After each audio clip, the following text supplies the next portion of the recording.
오늘은 여러분께 질문을 드리면서 좀 시작을 하겠습니다. 여러분들 마음속에 떠오르는 이미지를 딱 얘기해 주시면 됩니다. 여러분들 전라남도 영광 하면 제일 먼저 떠오르는 게 뭐가 떠오르세요? 감사합니다. 그러면 돌산, 갓김치, 그렇죠. 여기까지 아주 좋아요. 예. 벌교, 혹시 아세요? 벌교, 꼬막, 그렇죠. 예. 전주, 비빔, 이걸 거의 다 아시네요. 좀 난이도가 있을지 모르는데, 상주, 경상도 상주. 여기서는 의견이 꽃감. 이견이 보면 갈라집니다. 이런 거 하면 오늘 밤샐 수도 있습니다. 그쵸? 예, 굉장히 많아요. 이런 게 굉장히 많은데, 우리가 어떤 단어를 들을 때, 우리 머릿속에 자연스럽게 연상되어지는 다른 단어가 있을 수 있습니다. 그렇죠? 그러니까 우리의 생각의 꼬리 물기라고 할 수 있습니다. 어떤 개념이나 주제가 머리 안에 딱 떠올랐을 때, 단어가 떠올랐을 때, 다른 같이 따라 나오는 개념들이 있다라고 하는 것이죠. 베드로에게도 마찬가지였던 것 같습니다. 사실 사도 베드로는 지금까지 이제 베드로전서를 계속 써나가면서 물론 여러 가지 주제를 다루었지만 그 중에서 가장 두드러진 주제 중에 하나가 무엇이었는가 하면 성도의 고난의 문제였죠. 성도의 고난. 그래서 이 땅에 발딛고 살아가는 하나님의 백성들, 성도들이 고난을 당하는 문제에 대해서 이야기를 했습니다. 그런데 베드로의 마음속에서는 성도의 고난이라고 하는 주제를 떠올리면 반드시 함께 따라오는 다른 주제가 있었습니다. 여러분들 혹시 짐작하시겠습니까?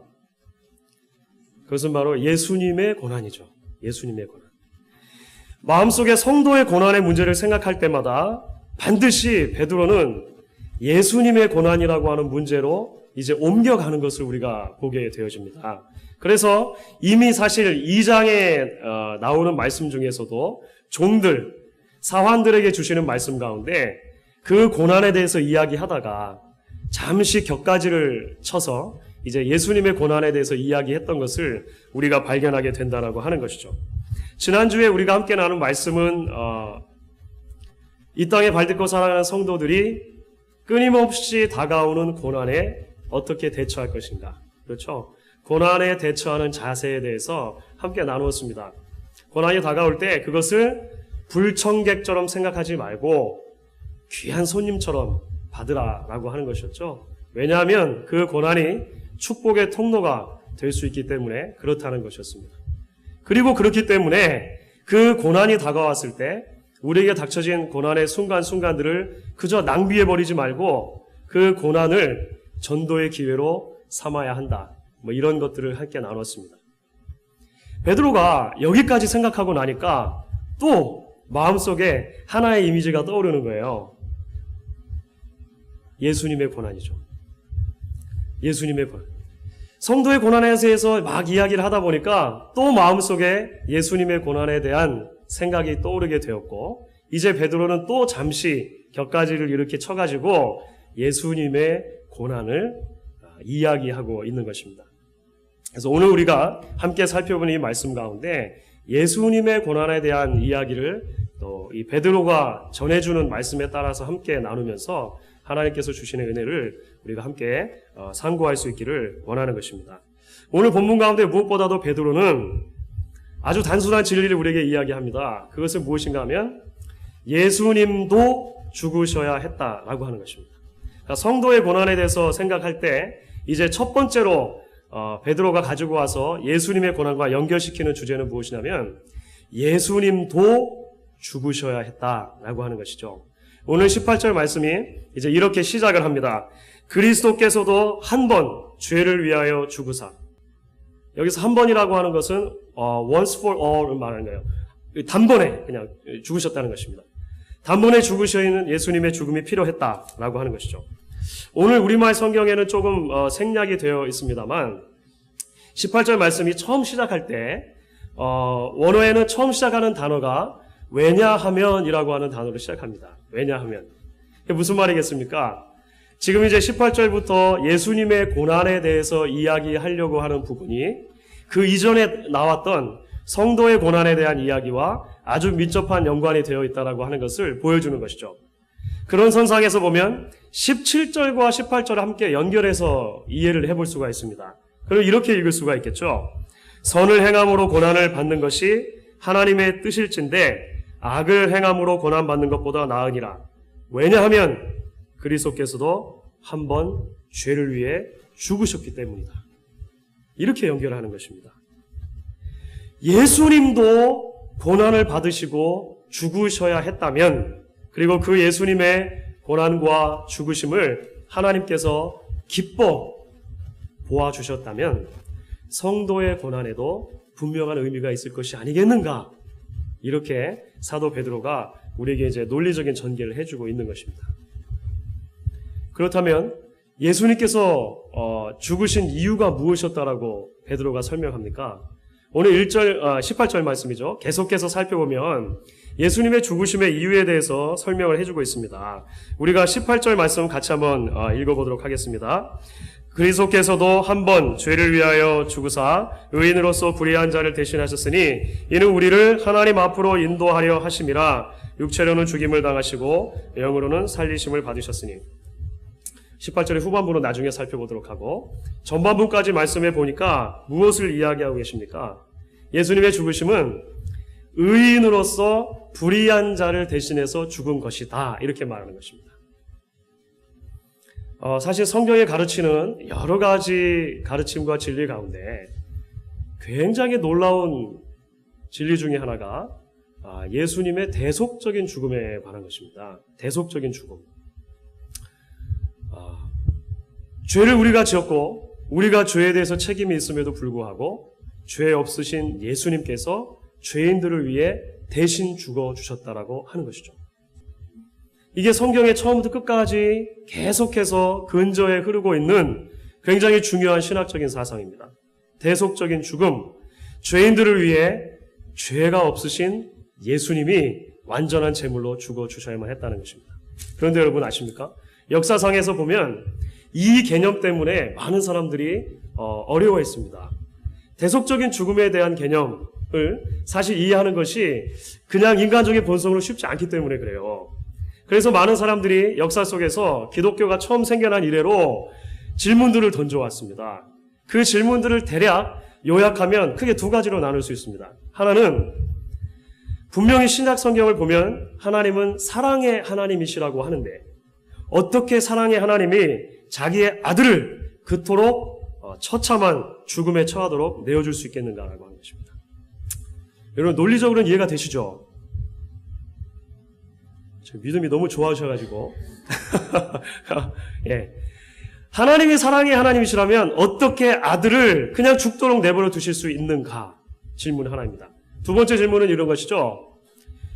죄를 어떤 사람이 졌다면 그 죄진 사람이 죄값을 치르는 것이 마땅하지 왜 그 죄값을 남이 치러주는가? 여러분 그런 생각 안 해보셨습니까? 여러분은 어떻게 생각하십니까? 사실 이것은 기독교 역사 속에서 2000년 동안 계속 던져져 왔던 질문이고 지금도 이런 질문을 던지는 많은 분들이 우리 주변에 있습니다. 여러분은 그들에게 어떻게 대답을 해주시겠습니까? 사실 우리가 이렇게 말할 수 있는 것은 죄의 심각성에 대해서 제대로 알지 못하기 때문에 그런 것이라고 이야기할 수 있습니다. 죄가 얼마나 크고 심각한 것인지. 그렇기 때문에 그 죄의 문제에 대한 답변의 크기도 얼마나 커야만 하는 것인지 우리가 잘 깨닫지 못하기 때문에 그렇게 이야기를 할 수 있다는 것이죠. 어린아이들이 가지고 노는 장난감 중에 아주 클래식한 장난감 이런 게 있습니다. 오퍼레이션 스킬 게임이라는 게 있어요. 이게 뭐냐면 수술 그 연습 놀이 이렇게 할 수 있는데 아마 보셨을 거예요. 이게 처음 미국에 이게 등장한 게 1965년도에 등장해가지고요. 아직까지 생산이 되고 아직까지 아이들이 갖고 노는 장난감이에요.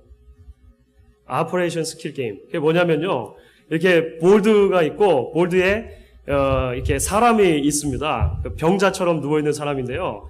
그 병자의 아픈 각 부위마다 이렇게 뭔가가 들어있어요. 그러면은 조그만 어린아이들이 같이 붙어있는 핀셋 그 쪽집게 같이 생긴 거 있지 않습니까? 그 핀셋을 가지고 병의 원인들을 이렇게 뽑아내는 거예요. 이렇게 뽑아내는 것입니다. 그래서 이게 그 배터리로 작동이 되기 때문에 잘 뽑아내야지 그 주위를 건드리면 이 감점이 되고 뭐 그렇습니다. 그래서 이 난이도에 따라서 이 가격이 매겨져 있습니다. 그래서 친구들하고 놀 때 짝을 지어서 이게 성공하면 그거에 맞춰서 돈을 주고 이렇게 종이돈이죠, 종이돈. 가짜 돈을 주고 나중에 이제 계산해 가지고 누가 이겼나 뭐 이렇게 하는 것입니다. 아이들의 수준에 맞춰져 있어요. 그래서 뭐 이런 겁니다. 목에는 사과가 있습니다. F. 그게 뭘까요? F를 있는 게. 아담스 애플입니다. 아담스 애플. 그 사춘기가 되면 이렇게 남자들 목이 커지지 않습니까? 그런 거, 그래서 사과를 넣어놓고, 뭐, 배에는 그 나비가 있어요.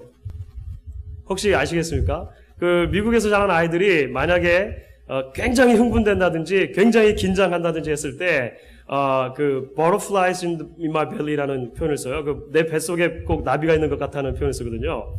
뭐 그런 거. 그래서 나비가 있어요. 무릎에는 무릎에 물 차는 거 있잖아요.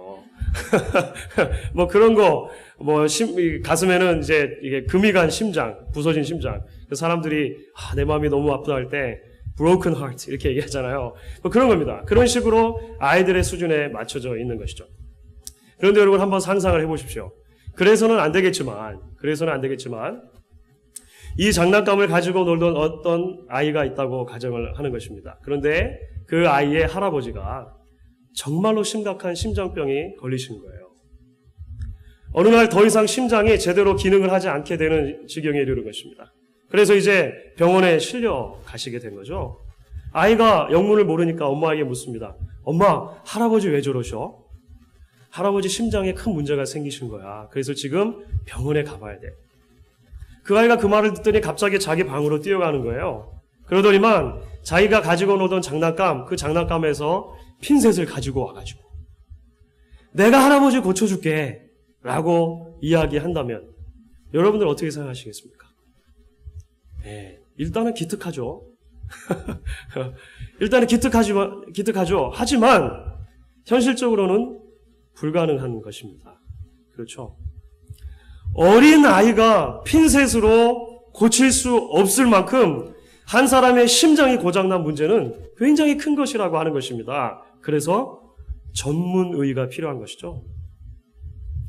인간의 죄의 문제를 인간이 스스로 해결할 수 있다고 믿는 것은 마치 이 어린아이가 자기가 가지고 놀던 장난감 핀셋으로 누군가의 심장을 고쳐주겠다라고 하는 것과 같은 것입니다. 애초부터 안 되는 것이에요. 왜냐하면 그 죄의 크기가 도무지 사람이 해결할 수 없는 것이기 때문에 그렇다는 것이죠. 우리에게 필요한 것은 전문의입니다. 외부의 전문가의 손길이죠. 창조주이신 하나님께서 그래서 여기에 죄에 대한 해답을 주셔야만 하는 이유가 있는 것입니다. 창조주이신 하나님께서 전문의이신 하나님께서 죄의 문제에 대한 답변을 주시고 그 답변을 끝까지 성실하게 지켜주셔야만 우리의 죄 문제가 해결될 수 있는 이유가 바로 거기 있는 것이죠. 그 답이 무엇입니까? 예수 그리스도의 십자가라고 하는 것입니다. 예수님의 죽으심, 죄인들을 위해서 대신 죽어주시는 죄 없으신 예수님의 죽으심이 있어야만 우리의 죄가 해결될 수 있다라고 하는 것이죠. 사랑하는 성도 여러분, 예수님께서 고난당하시고 죽으신 것은 바로 저와 여러분의 죄 때문입니다. 우리가 이것을 기억해야 한다는 것이죠. 우리는 간혹 우리 자신의 실수나 결함 때문에 어려운 상황에 처하게 되기도 하지만 예수님께서는 아무런 죄가 없으심에도 불구하고, 그렇죠? 아무런 흠과 결함이 없으심에도 불구하고 죄인된 우리를 위해서 대신 죽으신 것입니다. 그리스도께서도 한번 죄를 위하여 죽으사 의인으로서 불의한 자를 대신하셨으니 이는 우리를 하나님 앞으로 인도하려 하심이라. 여러분, 이 놀라운 선언 안에 담겨진 우리를 향하신 하나님의 그 큰 사랑이 좀 느껴지십니까? 잘 안 된다면 이건 어떨까요? 그리스도께서도 한번 죄를 위하여 죽으사 의인으로서 불의한 주 은제를 대신하셨으니 이는 주 은제를 하나님 앞으로 인도하려 하십니다. 감사합니다. 여러분들이 여러분의 이름을 거기에다가 대입해서 읽으신다면 어떻겠습니까? 이건 개인적인 것이 되는 거죠. 우리를 위해, 나를 위해 주님이 십자가를 지셨다고 하는 것을 우리가 기억하는 것이 오늘 베드로가 우리에게 말하는 예수님의 고난과 죽으심의 첫 번째 진리라고 하는 것입니다. 이제 베드로는 조금 더 나아가서 우리에게 설명을 하고 있습니다. 그리스도의 놀라운 대속적 죽음에 대한 이야기를 하는 것으로 멈추지 않는다는 것이죠. 여러분, 사실 생명의 주인이신 예수님께서 십자가에 달려서 죽으신다는 것 자체가 굉장히 큰 반전입니다. 패러독스이죠. 모순되는 것처럼 보입니다. 그런데 베드로는 조금 더 나아가서 우리에게 이야기를 합니다. 그것이 무엇이냐면 생명의 주인이신 예수님께서 십자가에 죽으시는 것보다 훨씬 더 큰 반전이 그 뒤에 기다리고 있다.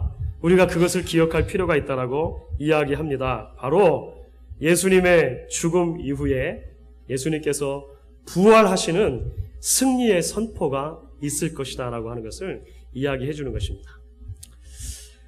그런데 사실 우리가 아까 읽은 18절의 후반부 말씀부터 21절까지의 말씀은요, 신약 성경 중에서도 가장 난해한 구절 중에 한 구절로 꼽힙니다.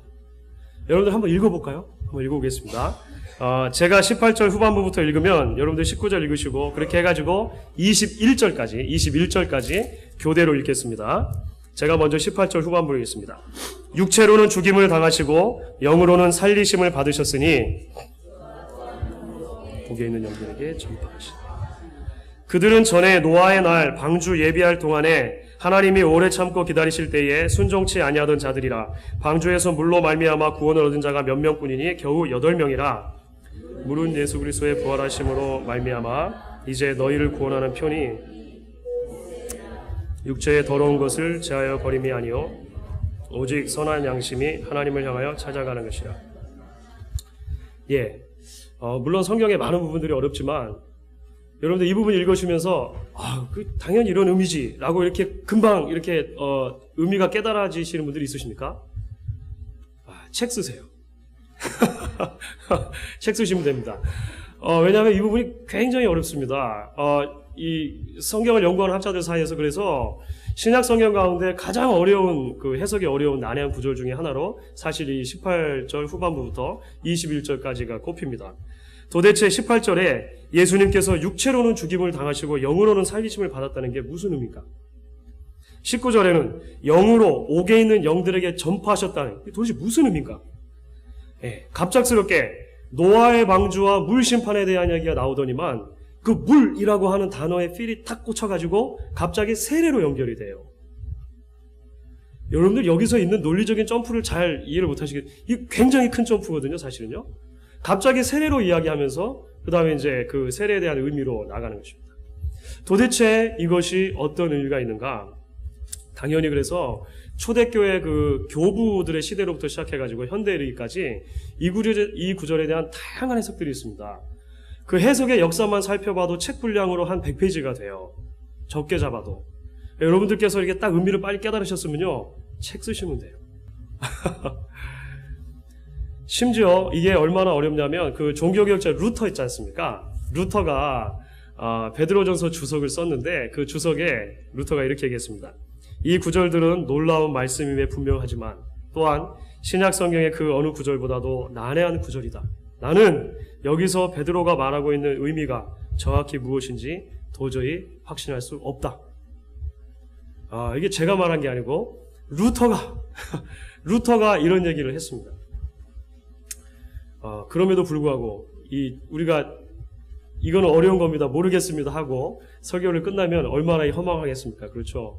그래서 가능한 한 오늘 말씀 가운데 확실하고 분명한 것부터 시작을 해서 우리가 조금 본문의 의미를 이야기할 필요가 있을 것 같습니다.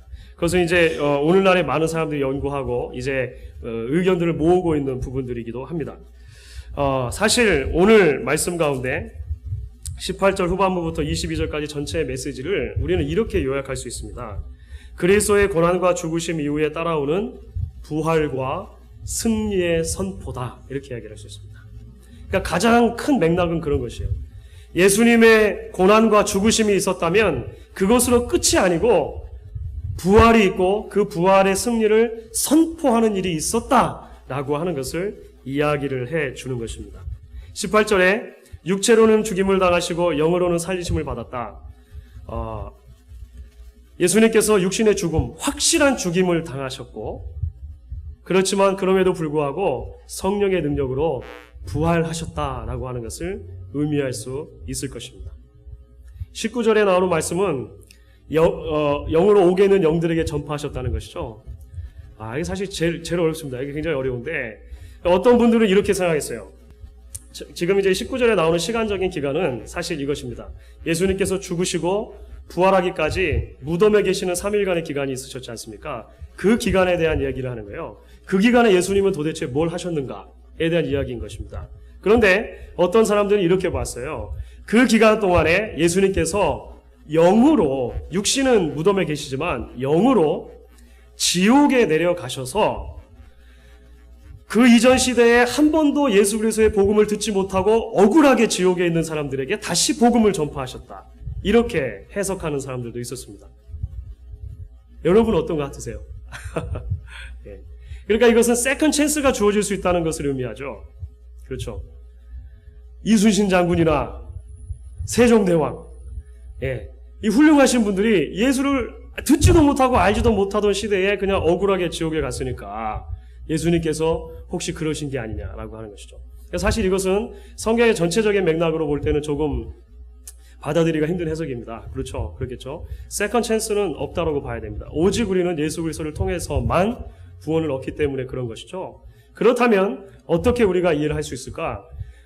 이 베드로전서 전체의 의미와 또 성경 앞뒤 맥락을 살펴볼 때 우리는 그것을 이렇게 해석할 수 있습니다. 그것은 바로 불순종하고 타락한 천사들에게 성령의 능력으로 부활하신 예수님의 궁극적인 승리가 미리 선포되었다는 것을 의미하는 거예요. 좀 말씀이 어렵죠? 바로 이것을 의미합니다. 부활의 의미는 도대체 무엇인가? 죄의 결과로 인류에게 주어진 피할 수 없는 그 죄의 결과, 운명이 있다면 무엇일까요? 그건 죽음입니다. 그렇죠? 죄의 결과로 모든 인류가 피할 수 없이 한 번은 맞닥뜨려야 하는 이제 마지막의 실체가 있는데 죽음이라는 것입니다. 부활은 그 죽음을 누르시고 승리로 선포하는 그런 의미가 있다라고 하는 것이죠. 여러분, 하나님을 대적하는 사탄의 가장 강력한 무기가 있다면 무엇일까요? 그것도 죽음입니다. 그렇죠. 우리 모두는 죽음 앞에서 두려워할 수밖에 없게 돼 있어요. 죽음은 모든 것의 끝이고 허무이고 무의미이기 때문에 그런 것이죠. 그렇기 때문에 예수님께서도 십자가에서 죽으셨을 때, 예수님마저도 십자가에서 죽으셨을 때, 그리고 무덤에 장사되셨을 때, 그것은 마치 예수님도 죽음이라고 하는 그 죄의 궁극적인 실체 앞에서 무기력한 모습으로 보여질 수 있었을 것입니다. 그렇죠. 사탄과 그를 따르는 악한 영들은 예수님의 죽음과 예수님의 무덤에 내려가시는 사건을 바라보면서 기뻐하면서 이제 우리가 이겼다, 이렇게 승리의 그 축포를 터뜨렸을지도 모르는 것이죠. 그런데 예수님이 죽으시고 무덤에 장사되시는 동안에 어떤 일이 일어났다고 하는 것입니까? 성령의 능력으로 예수님께서 그 악한 영들에게 사실은 나의 죽음으로써 모든 것이 끝난 것 같지만 거기서 이야기가 끝나는 게 아니다라고 하는 것을 선포하셨다는 거예요.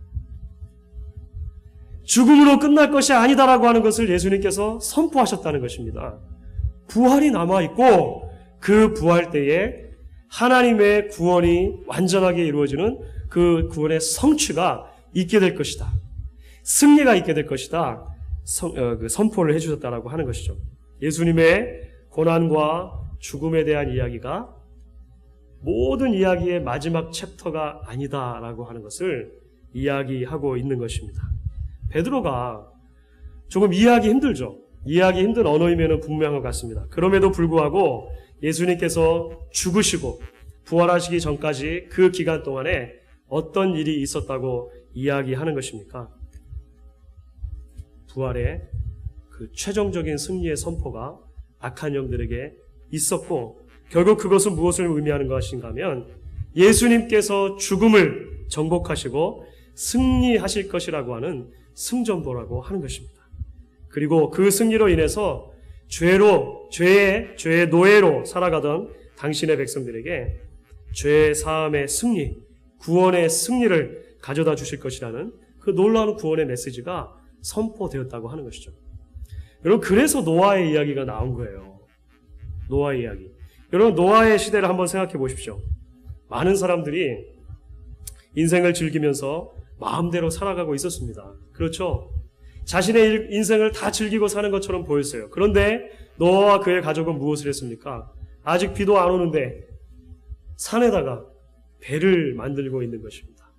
얼마나 미련하고 얼마나 어리석어 보입니까? 그 시대의 사람들의 관점으로 보면 루저로 보였을 것입니다. 실패자로 보였을 거예요. 그렇죠? 그런데 이야기의 마지막 챕터가 아직 남아 있었습니다. 비로 인해서 심판이 왔어요. 그때 하나님의 은혜의 방주 안에 남아있던 노아와 노아의 가족만이 구원을 얻었다는 것입니다. 완전한 승리, 마지막의 승리는 노아의 가족에게 있었다라고 하는 것이죠. 자, 여러분, 베드로가 조금 힘든 언어이지만 우리가 이해하기 힘든 부분들이 조금 있지만 왜 예수님의 고난과 죽으심에 대한 이야기 다음에 이 예수님의 부활로 말미암은 승리의 선포의 이야기를 하고 있다고 생각하십니까? 그것은 성도의 고난과 연결해 보았을 때 성도의 삶에 닥쳐오는 고난과 난관과 어려움이 있다 하더라도 그것이 우리의 이야기의 마지막 챕터가 아니라고 하는 것을 분명하게 가르쳐 주시기 위함인 것입니다. 성도들에게 있어서도 고난이 끝이 아니라고 하는 것이죠. 때로는 악이 선을 이기는 것처럼 보일 때도 있을 것입니다. 하나님의 백성으로 이 땅을 사는 것이 별로 매력적이지도 않고 재미도 없고 새로운 것도 없고 심지어 손해를 보는 것처럼 느껴질 때가 있다라고 하는 것이죠. 여러분들 중에 많은 분들이 하루에 거의 12시간씩 일하십니다. 일주일 내내 일하세요. 그런데 일주일에 한 번 쉬는 썬데이, 예배에 나와서 함께 예배 드리는 것이 세상적인 관점으로 보면 얼마나 미련하게 보이겠냐라고 하는 것입니다. 어떤 업종에 따라서는 주말에 훨씬 더 매상이 높다라고 하는 업계의 상식에도 불구하고 그 모든 것들을 뒤로하고 여러분 문 닫고 교회에 오셔서 예배하고 봉사하고 친교하고 희생하고 계시지 않습니까? 이 세상적인 가치관으로 보면 정말 미련하다고 생각될 수 있다라고 하는 것이죠. 게다가 신앙을 좀 붙들려고 살려고 하는데 항상 좋은 일만 생기면 얼마나 좋습니까? 그런데 그 삶에 크고 작은 고난과 어려움까지도 닥쳐오는 것을 보면서 우리 주위에 있는 예수 안 믿는 사람들이 그러면 당신과 내가 다를 게 무엇이 있냐라고 물을 때 우리가 굉장히 힘들고 어려운 순간들을 지나갈 수 있다고 하는 것입니다. 그러나 사랑하는 성도 여러분, 하나님의 백성들에게 아직 쓰여지지 않은 마지막 챕터가 있습니다. 여러분들 그 사실을 믿으십니까? 이게 놀라운 것이죠. 물론 지금 여러분의 삶의 이야기가 어떻게 쓰여지고 있는가 그것도 중요할 것입니다. 그렇죠? 성경을 한 번도 성도들이기 때문에 억지로 일부러 항상 매일의 삶 속에서 루저처럼 그렇죠. 실패자처럼 살아야 된다라고 그렇게 이야기하지는 않습니다. 복음의 빛을 우리 안에 간직했다면 때에 따라서 우리는 의연하고 멋지고 매력있고 당당하게 이 땅을 살아갈 필요도 있을 것입니다. 우리 안에 있는 소망에 관한 이유를 묻는 자들에게 대답할 것을 예비하고 있을 필요도 있겠죠. 그러나 동시에 성경은 우리에게 분명히 이야기합니다. 마지막 이야기가 남아있다는 것이죠. 그리고 그 마지막 챕터가 훨씬 더 중요하다라고 하는 것입니다. 왜냐하면 그 하나님께서 인생길을 사는 동안에 예수님 안에서 고이 간직하시고 품어주셨던 당신의 백성들에게 이제 정말로 승리한 것이라고, 그동안 수고했다고, 그동안 힘들어도 잘 싸워왔다고 우리를 칭찬해 주시고 여러분의 눈에서 눈물을 닦아주실 날이 바로 그 날이기 때문에 그런 것입니다. 마치 12라운드 권투 경기를 힘겹게 마치고 두 선수가 서 있습니다. 심판이 그 두 선수의 손을 잡고 있죠. 마지막 순간이 옵니다. 판정의 순간이죠. 그러면 심판이 한 사람의 손을 높이 들어주게 되어 있습니다. 마치 그것과 같이 하나님께서 당신의 백성들의 손을 들어주시면서 승리를 선포하시는 그 승리의 선포식이 아직 남아있다라고 하는 것이죠. 그것이 바로 사도 바울이 로마서 8장 18절에서 이렇게 말한 이유입니다. 현재의 고난은 장차 우리에게 나타날 영광과 좋게 비교할 수 없도다. 말씀을 정리하도록 하겠습니다. 우리가 지난주에 살펴봤던 말씀 가운데서는요, 그리스도의 고난에 대해 이야기하면서 4장 12절의 말씀을 조금 우리가 끌어당겨서 살펴보았습니다. 그리스도인의 고난에 대해서 말씀하면서 4장 12절에 이렇게 말했죠. 사랑하는 자들아, 너희를 시련하라고 오는 불시험을 이상한 일을 당하는 것 같이 이상히 여기지 말고, 그렇죠.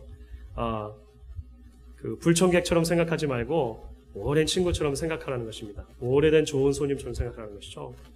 13절 말씀이 4장입니다. 4장 13절 말씀이 계속 이어서 우리에게 이렇게 이야기를 하고 있습니다. 오직 너희가 그리스도의 고난에 참여하는 것으로 즐거워하라. 이는 그의 영광을 나타내실 때에 너희로 즐거워하고 기뻐하게 하려 하십니다. 무슨 말입니까? 지금 베드로는요, 전혀 어울리지 않는 것처럼 보이는 두 단어를 함께 섞어서 사용하고 있죠. 고난이라고 하는 단어와 기쁨, 즐거움이라고 하는 단어입니다. 왜 이렇게 이야기할 수 있습니까? 바로 베드로는 고난이라고 하는 것이 성도의 삶에 있어서 마지막 이야기가 아니라고 하는 것을 알았기 때문이라고 하는 것입니다. 우리를 앞서갔던 선배 가운데 이와 같은 진리를 깨달았던 믿음의 선배가 있습니다. 바로 찬송가 513장을 지은 작사가입니다. 찬송가 513장에 이렇게 이야기를 해요. 너희 마음에 슬픔이 가득 차도 주가 즐겁게 하시리라. 아침 해같이 빛나는 마음으로 너 십자가 지고 가라. 즐거운 마음으로 십자가 지고 가라. 내가 기쁘게 십자가 지고 가면 슬픈 마음이 위로받네. 즐거운 마음으로 십자가 지고 가라. Carry your cross with a smile. 웃으면서 십자가를 지고 가라라고 이야기하는 것입니다. 바로 이 놀라운 은혜가 오늘 저와 여러분에게 임할 수 있게 되시기를 간절히 소망하는 것입니다.